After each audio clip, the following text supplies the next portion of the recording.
Last time on Gdevelop.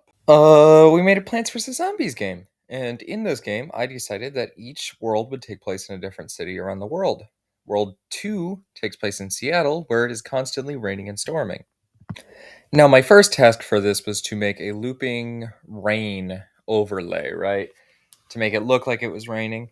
And I did this by making a GIF and making it opaque and then layering it over the game. Every 15 seconds, a cloud will form, and that creates lightning, which, if it touches any plant or any zombie, it will immediately obliterate it. I had a couple of issues with the code, but for anybody who is starting to use Gdevelop themselves, sometimes you'll run into issues where something won't work because you used an object timer or an object variable when you should have been using a scene timer or a scene variable or a global timer or a global variable. This happened to me with the clouds in the game when I created a cloud timer for the lightning, but it wouldn't work since there was no clouds currently in the level to be able to begin their timer. So don't be like me, kids. Think your code through. Well, now looking at it, it's all mediocre. I mean, I wouldn't trust my firstborn with it, but that's fine because in my culture, it's not too common to have rain overlays raise your children. Regardless, now I can begin working on level 2-1. Level 1 brings you face to face with the dog walker zombie. Now, the dog walker zombie moves a lot faster than your average zombie, and he also switches lanes at very low health. This harkens back to Plants vs. Zombies Heroes, where the dog walker zombie was a hunt card. Design-wise, I took some liberties. I thought it'd be pretty funny if the dog walker was being dragged by the dog, and so for its attack animation, the dog is pouncing on the plants while the dog walker tries his best to get him to stop. This level also opens up with us meeting the boss of the world, Superbrains, who is sent here to find the Bloomsday device, but he doesn't really know what it looks like. Also, he pops in occasionally to intimidate the player, like the bosses in Crash Bandicoot 3. Then there's Bonk Choi. There's been a whole saga with this plant off screen. The way I made it work was I said if there's a zombie between 192 pixels of the bonk choi, it would trigger it to start punching.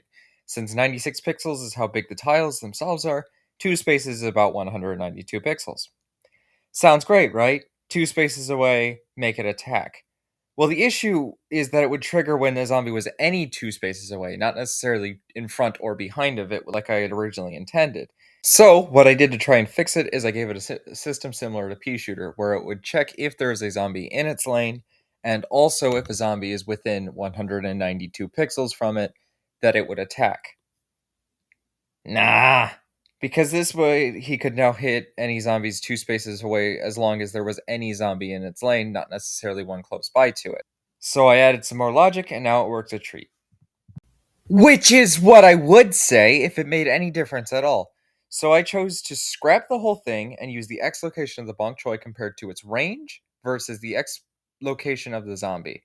Now it works a treat. Or does it? Yes, it does. It works now. Beating level 1 gives you Umbrella Leaf, which I wanted to be a little more useful than it was in Plants vs. Zombies 1. When a zombie gets near it, it will knock it back a few tiles. But it severely injures the Umbrella Leaf, since they probably don't do that in the wild. Umbrella Leaf is more useful, however, in protecting your plants against the lightning. What do we counter Umbrella Leaf with? I originally thought of bringing back Screen Door Zombie, but if I had Screen Door Zombie, it'd just be a bulkier brown coat than the Conehead and Buckethead Zombie, since I don't know how I would be able to make it do damage from the back. No, at that point we should just add Coffin Zombie from the Garden Warfare games. What I decided to do was make this hideous monstrosity. This is the early workings of the electrician zombie that I drew very late at night. Why's he got the posture of a dining room chair? Well, I mean, I know the reason why. If you remember the bully class of zombies in Plants vs. Zombies 2, they were unable to be pushed back. You'd remember that they were also very lanky, so in my attempts to replicate this, I made Goofy. I don't like him very much. His gimmick is he's a bully class, yes, so he can't be pushed back. But also when you defeat him, he calls down lightning, just like a real electrician. Probably. Thankfully, after purchasing some sensible denim overalls, he doesn't look as horrendous, but I am still not a fan. After defeating that wretch, we are given Lightning Reed. Lightning Reed is able to reach into neighboring lanes and is in fact an electric plant, meaning it's damaged chains. The chaining actually took me around a whole day to finish, so let me know if you want me to make a video diving under the hood and talking about the code. Since this is Seattle, I figured there needed to be some coffee representation. So here's the hipster zombie. The hipster zombie has incredibly low health because his purpose is to die and drop coffee for other zombies to pick up. This speeds up their metabolism and subsequently makes them slightly faster and also turn purple. He also pours coffee on plants as his attack, which is a massive waste. After beating level 2-3, you are given the coffee bean. How fitting. The coffee bean exists to be beaten to a pulp. After being pulverized, he then gives off 50 sun, but speeds up the zombie's metabolism, giving them the caffeinated effect that the coffee would. For this video, I wanted to show footage of me using the thing to ramp up enough sun to not need Umbrella Leaf on level 2-4, but since level 2-4 is actually so brutal, I need to open myself up to potential scrutiny from my billions of fans, because now I look like a mega wuss. Level 2-4 is exactly what I wanted it to be, by the way. Not only is it the longest so far with 30 zombies, but it also utilizes the zombie strengths very well.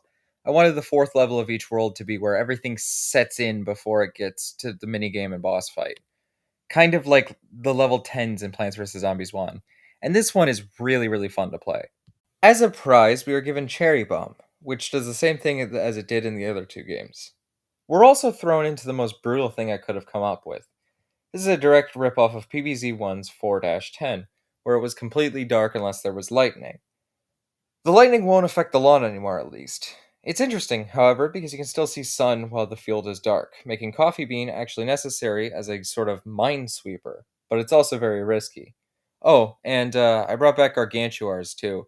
Only they don't throw their children at you this time because I was really lazy and didn't want to animate that. I did end up having to scrap a plant that would have been included instead of Coffee Bean, which is the Sword Fern. It would have just been a bulkier bonk choy, and I think I made the right choice here since the rate of sun varies per each world. It might be helpful to have another plant that can produce sun. I'd also finally resolved the issue of sunflowers giving too much sun. And now they work exactly like they would in Plants vs. Zombies 1.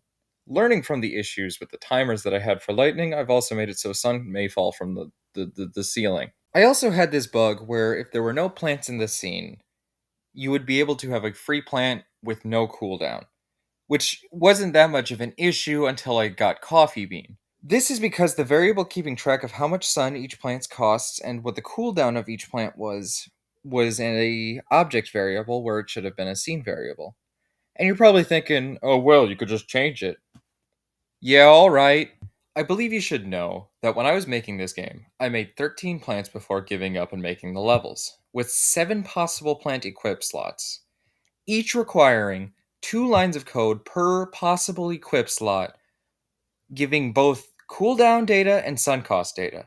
That's 14 total lines of code per plant. 14 lines of code times 13 plants is 182 lines of code that needed to be deleted and replaced. Not only that, but at the time I had 7 scenes. That means it would take me over 1,200 lines of code that needed to be replaced on my overheating potato of a computer.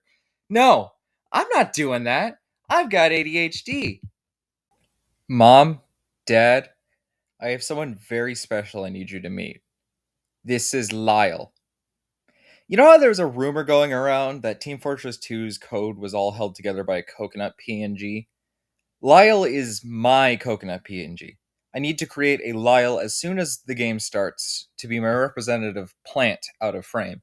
And he will not be deleted and he cannot be touched. He is Lyle the Almighty. But anyway, that's all I have to show for this episode. If you enjoyed, feel free to like the video. Also leave a comment if you have any ideas for content for the game or criticisms of the game or my way of making videos. I'm getting better at all of this, so please subscribe to come along for the ride. According to this statistic, over 2,000% of you are not subscribed, which makes me sad. But next up is Venice, so watch out, spaghetti.